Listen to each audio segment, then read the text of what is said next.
Let me tell you about the moment everything changed at Redstone Forge. The kind of place where tradition clings to your skin and never lets go, where you walk through the gates and immediately feel 100 years of rules pressed down on your shoulders, and honestly, that pressure, it'll either straighten your spine or snap it.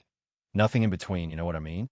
The kind of base where yes, sir is muscle memory and the chain of command bites harder than winter steel, where nobody questions the old ways because questioning just isn't in the air. At least it wasn't, not until Captain Mara Cade showed up and made everyone realize maybe some things could, and probably should, be rattled.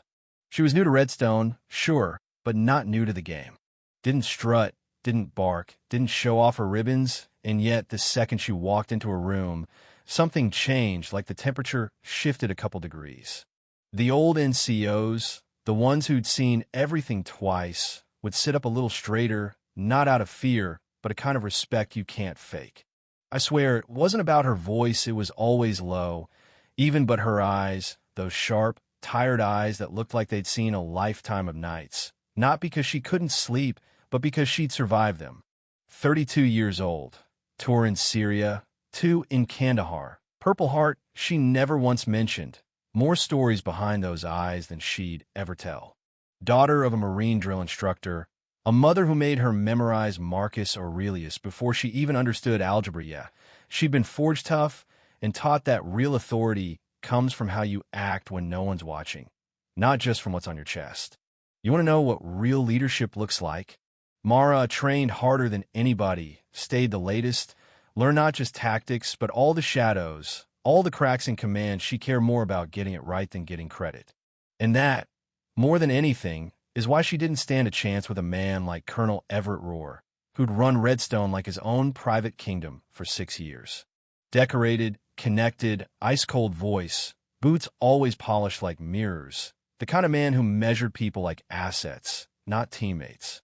Called it command presence, but everybody else called it bullying. At least the brave ones did.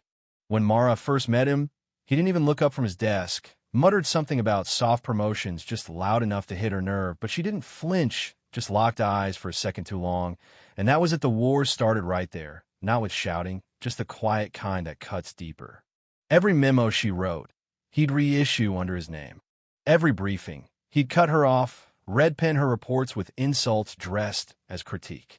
He didn't want her to improve. He wanted her gone, and everyone knew it, but nobody said it.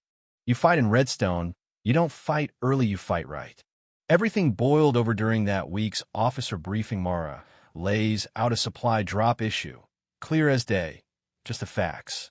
Rohr cuts her off mid-sentence, waves her away, calls her junior officer when she's a captain, and everyone feels the air change, a warning shot, pure and simple.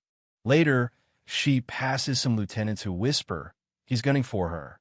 Watch your back, Cade. She files it away, keeps her posture, waits for the real attack. It comes fast, an endurance trial, full gear, out of nowhere, just her unit. He wants her to break, wants the failure on tape.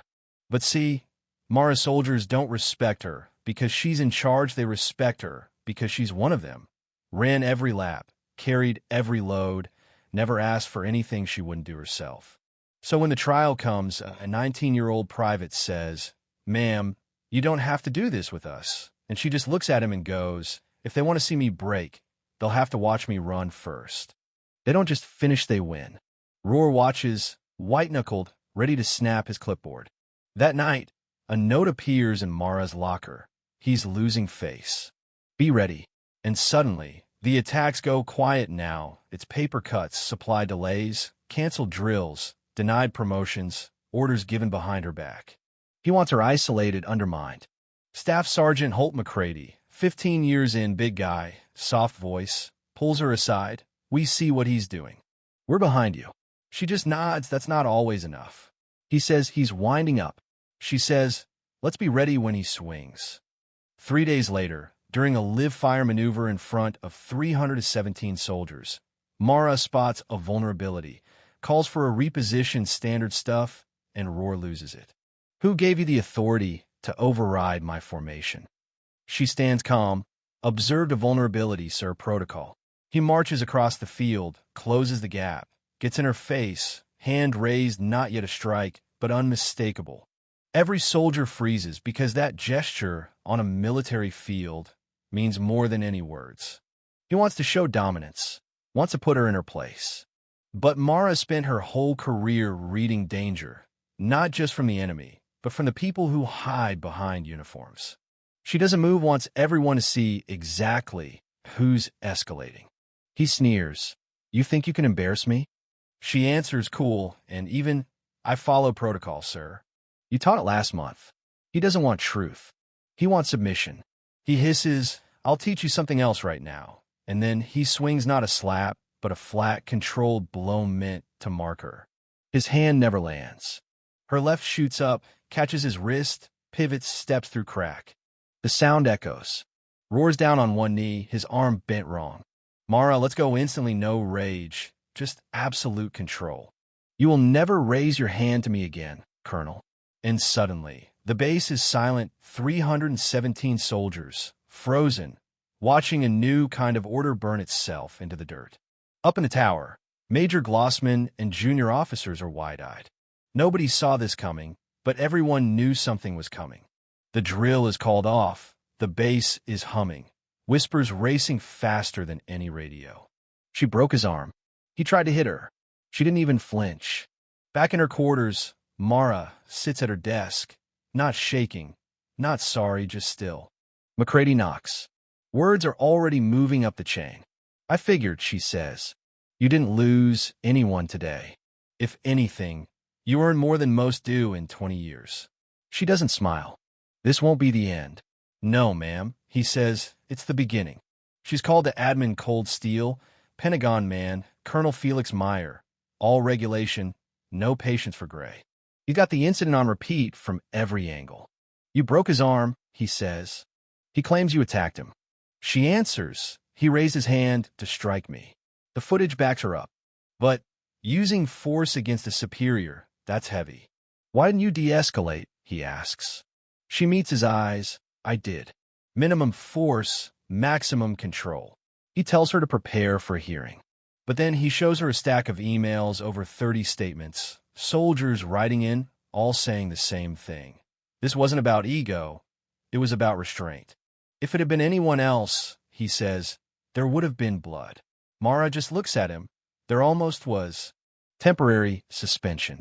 No cuffs, no shame, just paperwork in a base that feels different. Glances linger. Nobody salutes, but nobody turns away either. McCready meets her. They're taking you off the line. Until they decide if stopping an assault is punishable. This base needed a reckoning. You just lit the fuse. And out by the barracks, Private whispers. She didn't flinch. That night, Mara just sits on her cot, staring at her hands. Not sorry, just still. At sunrise, Redstone doesn't feel the same. Orders softer, air sharper, the weight of what happened settling in. On her door, a pencil sketch. A soldier standing tall, shadow behind, hand raised, but the soldier doesn't move. Above, 5 words. Strength isn't loud. It just doesn't move. By noon, a general arrives, Brigadier Curtis, sent to contain the fire, but it's already too late. Control the narrative, keep Redstone out of headlines, but military forums are ablaze. The snap heard round the base. Anonymous sources leak that 30 complaints against Roar were quietly buried. Some recent, some old, a few resolved with transfers. Roar is escorted out, no press, no statements, just a lawyer's claim of toxic feminism. The backlash is instant. Some whisper support, others enlisted officers alike rip off their rank tabs, post them online with 6 words. Protect those who protect each other. That night, Mara's called in by General Huxley and Letton. You've made a name for yourself, Captain. She says, I didn't ask to. No, Letton says, but now journalists are calling, a senator wants answers, and you're the face of something. Captains don't lead movements, they follow orders. She doesn't flinch, neither does covering for abusers. That hits like a live wire. Huxley jumps in. Sir, with respect, this story's out. We lead the conversation, or gets swallowed. Letton exhales, turns to Mara. You're being reassigned to Westfield Command. Publicly, it's a promotion. Privately, it's a fire break. She just looks at him. You're not silencing me, you're amplifying me. He nods once, then walks out, boots echoing down a hall that finally, doesn't fear her footsteps. They try to bury the story, but all they did was plant it. And you know what?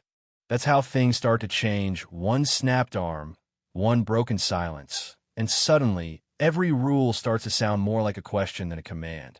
Tell me, if you were there, what would you have done? Do you think she went too far or not far enough? Where's the line between order and justice, and who gets to draw it? Drop your thoughts below. Let's see where we really stand.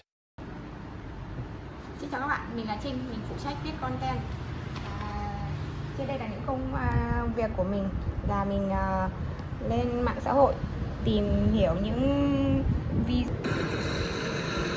Vamos supor, você falou negócio sério.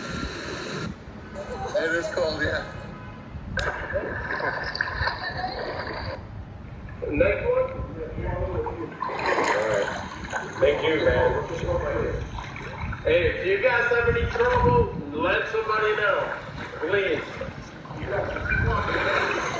After the tree to hold on to. Yeah. Yeah, use the fence.